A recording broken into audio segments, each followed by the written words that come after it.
नमस्कार,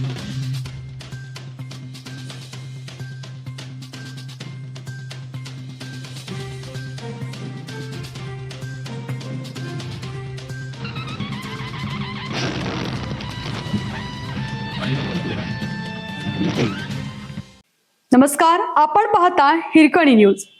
हिरकणी न्यूज प्रत्येक क्षण ताज्या घडामोडी आणि महत्त्वाच्या प्रत्येक बातमीसाठी नेहमीच. खून करून रोडावर टाकलेला युवक साताऱ्याचा. 20 दिवसापूर्वी रायबाग चिकोडी रोड रेल्वे स्थानकादरम्यान एका अनोळखी युवकाचा खून करून रेल्वेखाली आत्महत्या भासवण्यासाठी त्याचा मृतदेह रेल्वे रुळावर ठेवून देण्यात आला होता. आधुनिक तंत्रज्ञानाच्या मदतीने त्याची ओळख पटवण्यात रेल्वे पोलिसांना यश आलं असून खून झालेला युवक सातारा जिल्ह्यातील असल्याची माहिती मिळत आहे.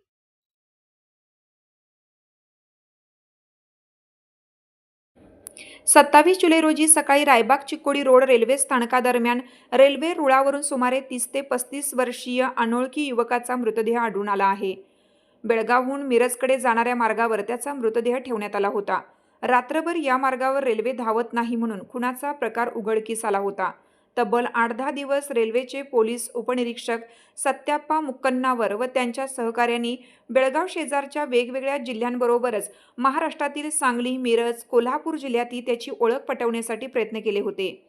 रेल्वे पोलिसांच्या या प्रयत्नांना अखेर तंत्रज्ञानाच्या मदतीनं यश आलं. नॅट ग्रीडच्या माध्यमातून मृतदेहाची ओळख पटवण्यात आली. यासंबंधी अधिक माहिती मिळवण्यासाठी रेल्वे पोलिसांशी संपर्क साधला असता त्यांनी तपास सुरू असल्याचे सांगत माहिती देण्यास नकार दिला.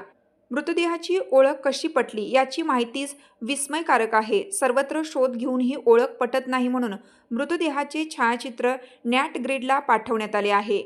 केंद्र सरकारच्या अखत्यारीत काम करणाऱ्या नॅट ग्रीडमधून मृतदेहाचा चेहऱ्याला साम्य वाटणारे अनेक फोटो पुरवण्यात आले.